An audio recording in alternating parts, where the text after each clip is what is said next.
doesn't look great for them still. They've just got something about them that they could do it, and the fairy tale is still on. I mean, you talked about all the stats that went the other way, that kind of shaped the way this game played out. That means grit and determination for London, doesn't it? So who do you think the star players? Luke Yates exemplifies that. Who else was in that journey with him? Well, Eddie Batty. He's just he's got that. I hate to say it, X factor about him. He's got that little bit extra that just gets him over things. I think, Luke Yates we talked about.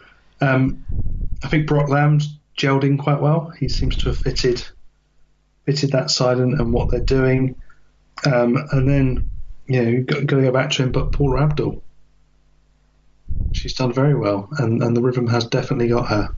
And then Williams and Kia are just so willing to go down for the core sort of thing. The amount of times they put their hand up. I don't think there's any outside backs in Super League who take carries from the opposite side of the field to the wing they're on more than these two. They really do notice when their forwards need bailing out, and they're always willing to.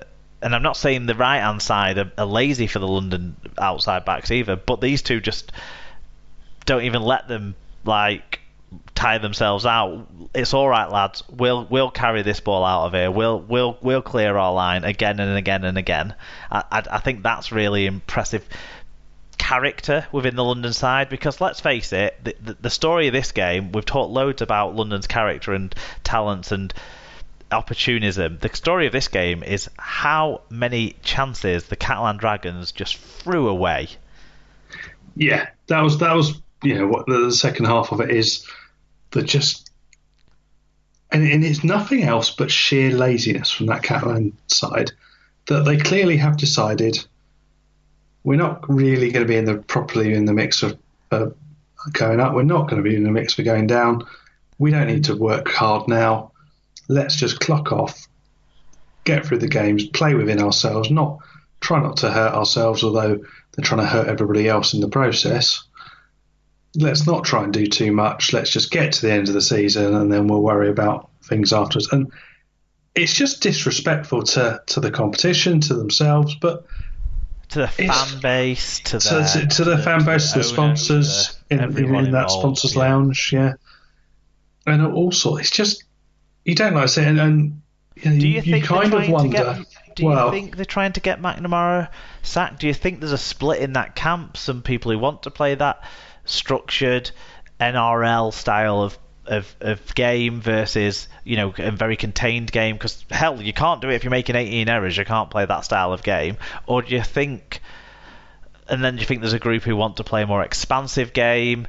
Do you think he even knows what he's doing at the moment? Because he sent out that team with Sammy Stoney Lange and Greg Bird as the halfbacks when he had a halfback on the bench and a player who can play halfback at fullback, with two players who can play fullback on the wings. Now, at half-time, they made an interesting switch. They put David Mead at fullback and put Gigo into the halves and put Lange out into the centres, which I think was a better balance to the side, because it meant they had someone with some modicum of kicking game and organisation in the halfback positions.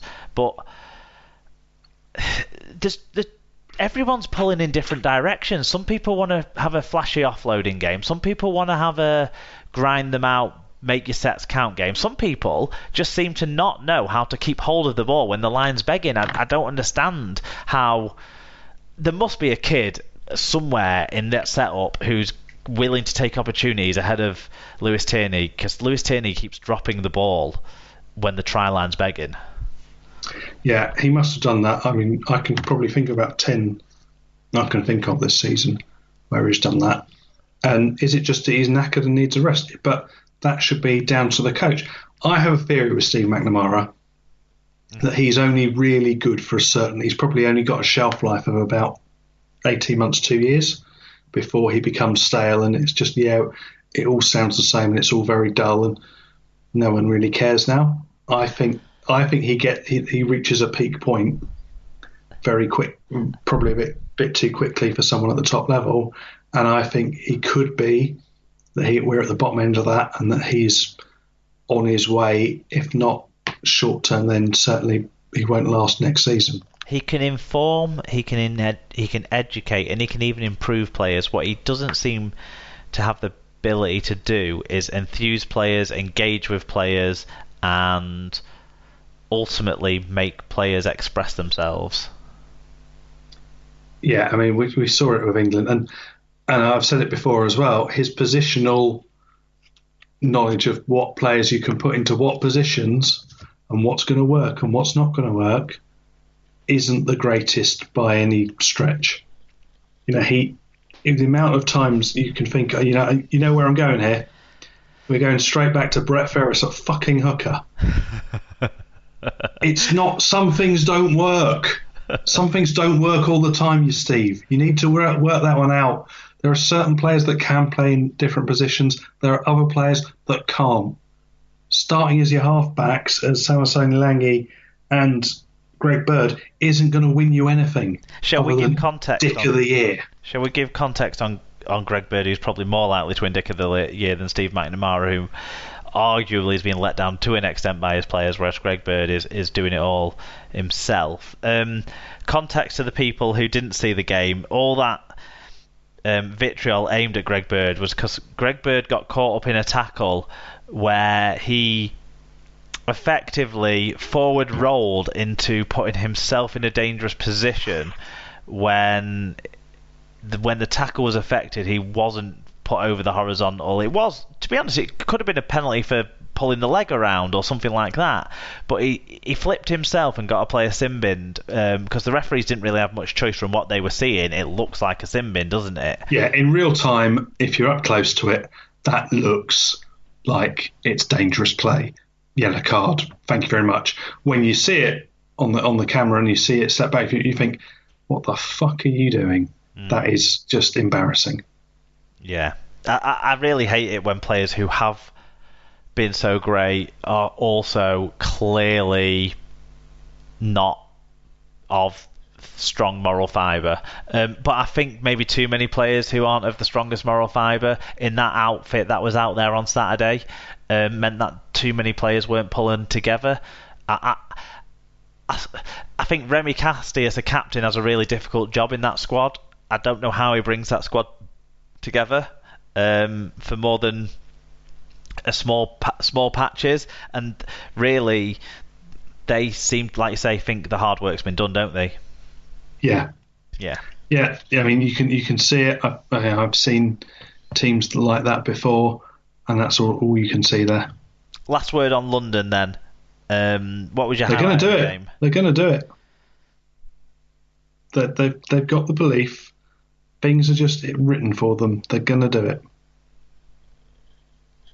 Fair enough. Let's move on to Saturday's other game, played at the same time as this one, actually. And I kind of think it would have been nice to have this one televised as too, because it was set up to be an exciting game, and there was certainly lots of points scored. It was Hull FC versus Salford Red Devils. It was played out in front of 11,217, so another strong five-figure crowd there. Scott Mikalauskas was the man with the whistle. It was 16 apiece at half-time, but very much like the Leeds versus St Helens game that we spoke about before, the visiting side came out just after half-time and blew the home side off the park, and it finished 44 points to 22 in favour of the Salford Red Devils. In terms of the stats, Hull FC fell below 1,000 metres against a Salford side that made over 400 more metres than the Black and Whites, at 1.6 metres per carry better average gain than their hosts. Despite conceding more penalties and missing more tackles, Salford were able to win with help from 2 more breaks and 3 fewer errors. So they were definitely better with the ball, if not necessarily better without the ball, than their opponents. Individually, Hull FC fans will have been pleased to see Josh Jones make 8 tackle busts on 155 metres. Jake Bibby had a try in 145 metres, and his fellow Wigan-bound teammate Jackson Hastings had a try assist, 6 tackle busts on 137 metres. It's kind of par for the course that he has numbers like that. Ken Seo, 2 tries, 1 try assist, 130 metres, and 3 clean breaks. For Hull FC, some bright spots came out of Josh Griffin with a try assist in 118 metres, Scott Taylor with a try in 106 metres, Danny Houghton with a try assist, 47 tackles and 11 mark tackles, and Jordan Lane with a try that was absolutely gifted to him by Jake Connor, who probably could have scored it himself. 43 tackles and 2 clean breaks as well for Jordan Lane. So his hard work in defence warranted that offload for a sitter for him. We had some fan views in. Yes, we did on the page that I can't read. Joshua's granddad said 16-6 up and coasting into second place when the alternative FC arrived. So many drop balls, missed tackles, once again looking like they'd never played together. It's a theme. Hastings running the show, but all Salford had to do was wait for the next FC fuck up to post yet more points. Always in our shadow said, Snide had a nightmare. Connor spent all game arguing. Club's best loose forward was wasted outside in the second row. No creativity, no goal line defence. Did we really want second place? Maybe a cunning plan to ensure away games in the playoffs, or maybe we are just crap. Yeah, AK Seal 69 says, if nobody was talking about Hull when they farted in the room, they're now that they've followed through and left a turd on the threshold of the top 5. Review of the week. Hull's goal line defence was woeful. Every time Salford were gifted possession in Hull's 20, they scored in the first set. Attack wasn't much better. All is not well in the camp, and Scoot's prediction of Connor leaving before next season looks increasingly likely. Tom Andrews said, looking at the tries, this was clearly a defensive masterclass from both teams, highlighted by the Hastings try. Shame to see 10 Salford fans, so that's all of them, walking through the city centre abusing anyone in black and white shirt. No one likes them lads, but leave them alone. No need to be bellends. That is a shame if that happened, because Salford, like all fan bases, have a few dickheads in their midst, but do have some real hardcore. At least they're easier to spot with Salford. Support. Yeah. It should be easier to spot because there's only 5 of them. They should all know each other, I suppose. No, because in Salford's defence, not in terms of behaviour, because I'm not saying it's a Salford issue, it's a dickhead issue, like I've said before. But in Salford's defence as a fan base, their hardcore fan base are thick and thin, and no team has a better percentage of home fans to following fans to away fans than this Salford club. But Hull FC also have a great fan base too that turn out week in, week out, and neither of their fan bases deserved the goal line defence in inverted commas that we saw in this game. I mean, there's plenty of talk there about Salford only needed to get near to the line to score. Well, it was very similar for Hull FC as well. It's just Salford seemed to be able to create more opportunities. I'm not really sure how the pattern of the game played out in that early stage of that second half. What I would say is one thing that alarmed me from the stats is that Ratu Nulonga, who we've talked about so much this season, and is another in the conversation for signing of the season for sure, 5 carries, 17 metres. I mean, if you're not giving that big a weapon the ball, and if he's not going seeking it out either, then that's problematic for your team. That's not the sort of performances you want. But you've got to let him off, haven't you? He's had a great spell, but someone needs to be getting a hold of situations like that. And I wonder if that wasn't there in Hull FC's makeup in this game. It's a shame for them, but fantastic for Salford.